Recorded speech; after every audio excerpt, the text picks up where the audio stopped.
At bat since 1901, the Oakland Athletics have called the East Bay home for half a century. But of late, they've been sporting a new age attitude, with 4 playoff appearances in the last 7 years and a bona fide numbers crunching approach in a game where stats mean everything, as showcased in the 2011 film Moneyball. If we try to play like the Yankees in here, we will lose to the Yankees out there. It's a great way to connect with fans. Now, President Dave Cavill is pitching a new deal to a city left behind by its 2 other pro sports teams. A brand new stadium that wouldn't cost taxpayers a dime. We're committed to privately financing the ballpark. It's been a guiding principle and a key point of our project from the beginning. The extras are so out of the box, he's betting City Hall won't pass up the bargain.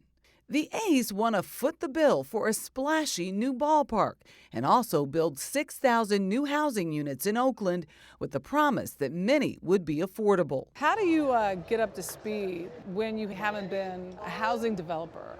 Well, I think we're a sports team, but it's bigger than baseball. And we want to make sure that our project and everything it brings to the Oakland community, a new neighborhood, housing, including affordable housing that makes sense for our community. And any big project is going to need to include these aspects for it to be successful. He is a home run machine. Oakland Mayor Libby Schaaf is more than eyeing the project. She's nearly sold.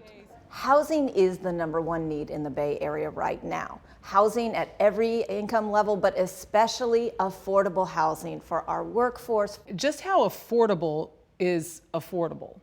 So these are things that will be worked out along the way. Give me a ballpark.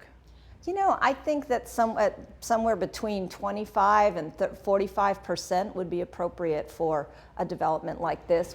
It's an attempt to ease what's dubbed the Silicon Valley effect, a housing crisis in San Francisco experienced a decade ago that's crept across the Bay. Median home prices in Oakland's metro area have more than doubled in the last 10 years to nearly $763,000. Rents are up 83% during that same time. Last year, the average rent in Oakland topped $2,600 a month. That's more expensive than Washington, D.C., Seattle, and San Diego. Do you see this as unprecedented territory? Well, I think it is a new way to look at ballpark development, and I think it's great that we're working in Oakland. Oakland has always been a city on the vanguard of new ideas and new projects. The A's know just how hard it is to find housing in the Bay Area. They've been looking for a new home for decades. The Coliseum is baseball's 5th oldest stadium, and it's been plagued with structural problems. We need a new home, one that can generate the type of revenue so we can invest in our players, win more world championships, and have success on and off the field. We had 3 final sites, and I think this one was always the most iconic, the waterfront location. Cavill showed us where the A's hope to build that stadium and neighborhood, Howard Terminal, an industrial waterfront area adjacent to a retail district in Jack London Square. The team also wants to redevelop the site where they currently play, building a mixed-use neighborhood and transforming the Coliseum's playing field into a park. So do you see this as a model for what stadiums and teams should be looking to do in the future? Well, we've spent almost a year working with the community, doing outreach. We've done 24 community workshops. We've listened to the community and understood what their concerns are. I know they're listening. Esther Goolsby is a member of Oakland United, just one of the local groups that have taken part in dozens of community workshops hosted by the A's.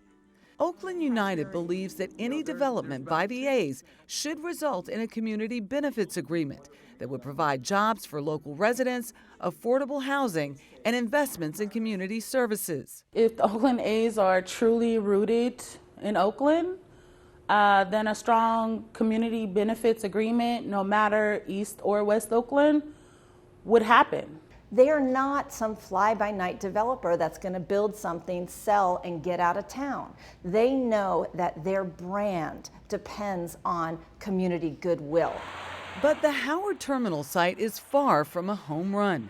If the plan goes forward, it will need an extensive environmental cleanup. If you do this and you do it right, what are the benefits? Well, more world championships is hopefully a key benefit. So let's forget about the A's for a minute here. Let's talk about what this could mean for Oakland. Well, what it means for Oakland is jobs. economic development, over $3 billion in economic stimulus from this project alone, 5,000 new jobs, you know, a huge investment privately. Ballpark it for me. Well, ballpark 2023. We're opening our ballpark at Howard Circle. It's going to be fantastic. Said it right there, 2023 is the time they want to open. You know, he's done this with the soccer team that is owns a new stadium in San Jose, and really still a lot of hurdles here. Such an interesting project, though, so ambitious, and it's so nice to see a team want to do this privately and help the community. It's the only way to do it in California. Those California lawmakers and mayors, they're just not having anything but That's how they've all privately done it managed. before, and Yeah. you've got to follow that blueprint.